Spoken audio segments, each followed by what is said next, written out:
Good evening, Your Highness. Oh, my, someone's jumpy. Forgive me for startling you, my dear. What brings you out into these beautiful gardens all alone? Growing weary of the festivities, perhaps? I can't imagine why. Who could possibly get bored with all that riveting prattle? You remember me, I'm flattered, though I can't say I'm terribly surprised. Mine isn't a face that one tends to forget easily. I'm just too handsome, I suppose, but compared to you, I am merely another grain of barley in the harvest. You look ravishing tonight, Your Highness. That outfit, the cut of the fabric, the color, it all suits you perfectly. I'm glad to see the king spared no expense now that he is well.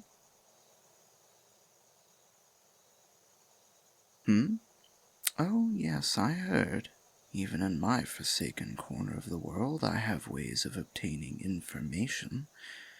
They say it's remarkable how swiftly he recovered.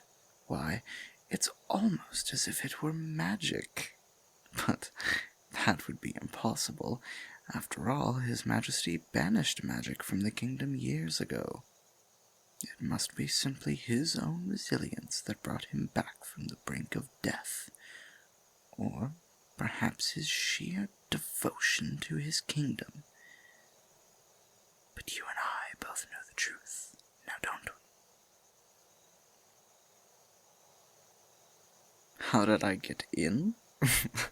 Don't you think there's a more important question to be asking right now? That's right, my dear, I'm here to name my price. It's time to fulfill your end of the bargain. Or had you forgotten about our little deal? Ouch! Wit as sharp as a razor. It would seem the rose has thorns. I must say, though, your honesty is refreshing. Very well, then, let us discuss my price. No, I don't want an end to my exile, though that's a good guess.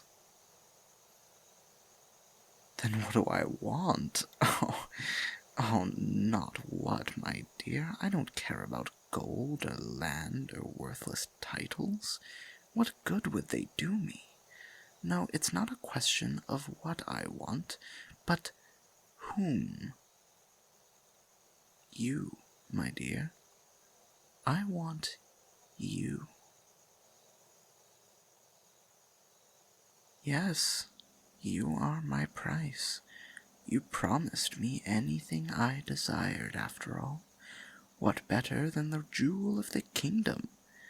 You are your father's most prized possession, and in exchange for his life you shall be mine.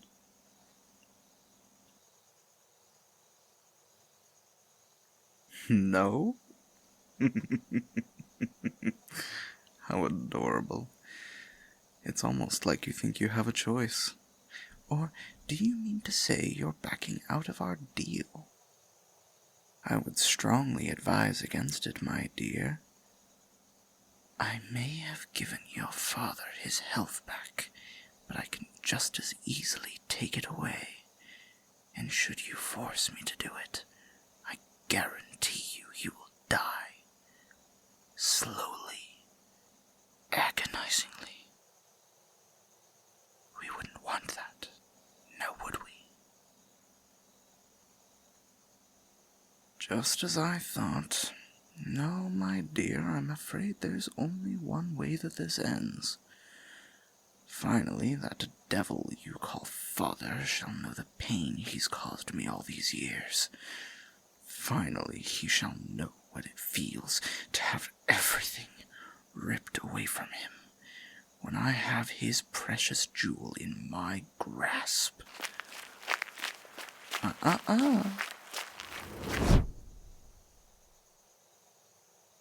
Not so fast, Your Highness.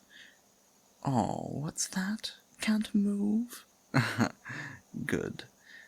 A brave attempt, my dear, but as you can see, my magic stretches far beyond simple potions. Now, isn't it time you stopped resisting? As I've said, there's only one way this ends. Make it easy on yourself and surrender to me. It won't be so bad, I assure you.